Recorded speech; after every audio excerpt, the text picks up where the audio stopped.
Kindness Can, the podcast, with radio personality Jane Lindley Thomas and psychologist Paul Bushell. Because every act of kindness, no matter how big or small, can change lives. In this series, Jane and Paul hope to enrich your life by giving you practical tools on how to be kinder in your relationships with yourself, with those around you, at home, work, and in your community. So this episode, we want to chat about, it's a heavy one, immigration, people leaving South Africa. I don't know what your experience has been, but it seems like almost every second day, there's someone precious in my world that's decided that SA is not for them. They're gone.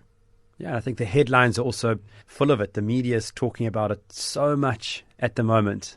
For me personally, it's been a really hard year around the topic of immigration. My sister and her husband have decided to move to Australia. And as a family, we're going through the motions of that decision and the consequences, both high and low, for both of us in that story. And it's not easy. And I know that there are a lot of South Africans who are also in their minds at the moment struggling with this, to stay or not to stay.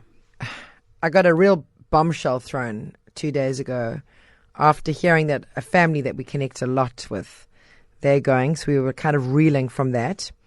And then a friend of mine phoned 2 days afterwards and said, she's on her way. And I actually got into bed fully clothed and pulled the blanket over my head and had a hard cry.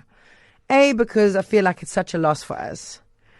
And B, I started to force into that space of there's not going to be anyone left here. And now I'm feeling scared. Like, what are we going to do? So it was a double emotional barrel that I was kind of dealing with. And then when I met her later in the week, I said to her, we're obviously going to do a farewell. And she said, no ways. I said, what do you mean? She said, the backlash is quite severe. And I said, I don't understand. What do you mean? She said, the anger speaks and starts to kind of make you feel like you have to defend your decision. Yeah. As if it's not hard enough already. Yeah. So that's quite an interesting one. Sure. I think what it kind of brings up for me, and I suppose I'm going to be like a big brother in this moment, like go into defense mode and want to protect my sister and my brother in Australia.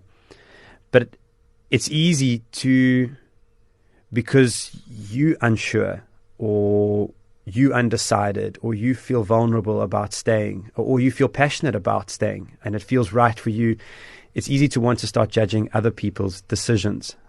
And it's that I think we need to be kind both ways here. We need to be kind both to the people who have made the decision to leave and we need to be kind to the people who have chosen to stay and not allow our own personal emotions on whatever side of the ocean that lands up on, being kind to each other in what works for them. I mean, how do you feel? I know I have days where I'm like, leaving South Africa is so low on my priority list. And then I have days where I'm sitting at an intersection where none of the lights work. You're going into dark grocery stores. It just feels scary. Yeah. I don't think we can run away from the fact that I think a lot of South Africans are questioning safety, security, future, our children, so that generativity stuff. It's playing on everyone's mind because we kind of are in a tough space at the moment. And I think if I were advising, like I advised my sister, you've got to kind of go away and you've got to make it a personal decision. You've got to weigh up your pros and cons on this. And let me tell you, it's not an easy thing to do. Having going through the immigration decision with my sister, it's complicated. There's so many pluses. I'm sure those were the things that she imagined would be good on her list. She feels safer. Some things are more efficient. She has more freedom of movement. She's loving her work there.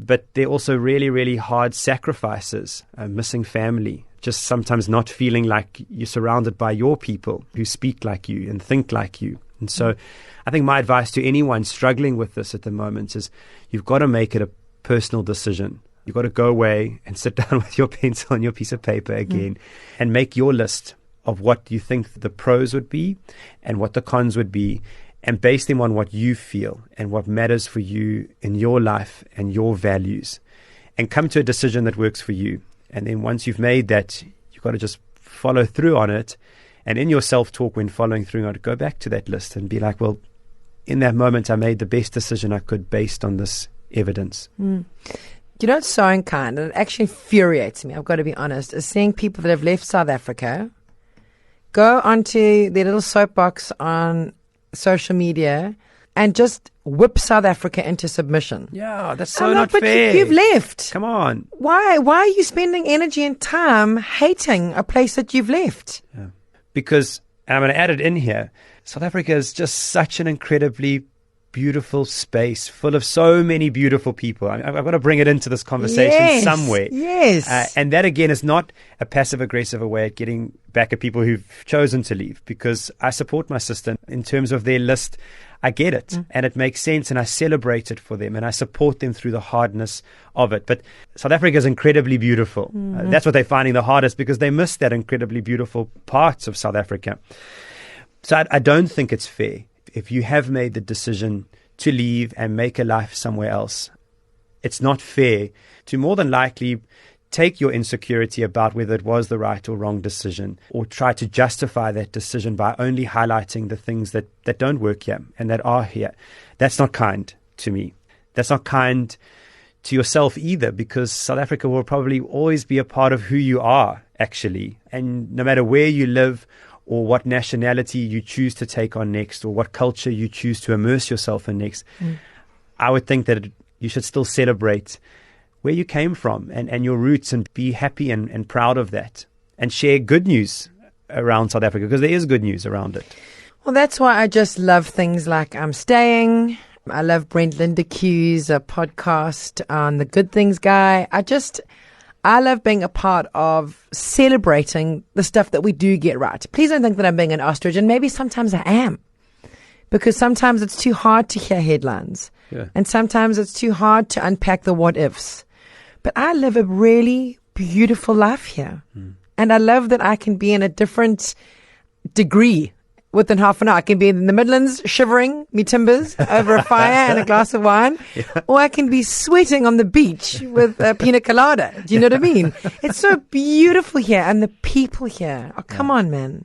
I was chatting to my sister on the phone today, and that was what she speaks about. She just says, I miss the people. I miss my family and my friends. I miss South Africans in so many ways.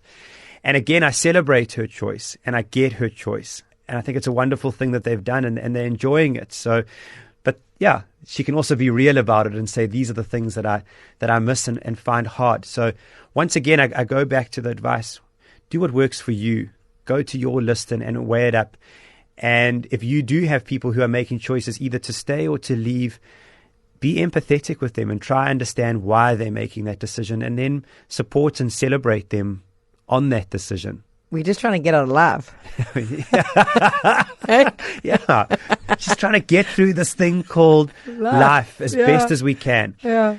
And, someone once said to me, don't watch a bad movie to an end. And so I think what really resonates about that for me in this conversation is that no choice is forever either. So make a choice in this moment about what feels best for you, and go and live it and experience it. And if halfway through you realize that this kind of feels a bit like a bad movie, there's no reason why you can't change it. So leave later or come back later. So yeah, I think I also wanted to put that into the mix of this conversation as well. Nothing is forever. And so in making unkind posts either way, remember that as well, that you might change your mind somewhere down the line. And then that stuff is out there. I also just want to say, obviously from the parenting realm, because I have to always just think about how I'm applying it, remember that the kids in your life are role modeling you. So when they hear you saying derogatory stuff about the country or the president or the economy or the state of whatever it may be, the crime stats, don't look at crime stats. There's no upside to looking at crime stats. Remember that little people are listening. And we don't want to have a generation of children that are anxious and fearful and don't feel like they belong, even though they do. Yeah.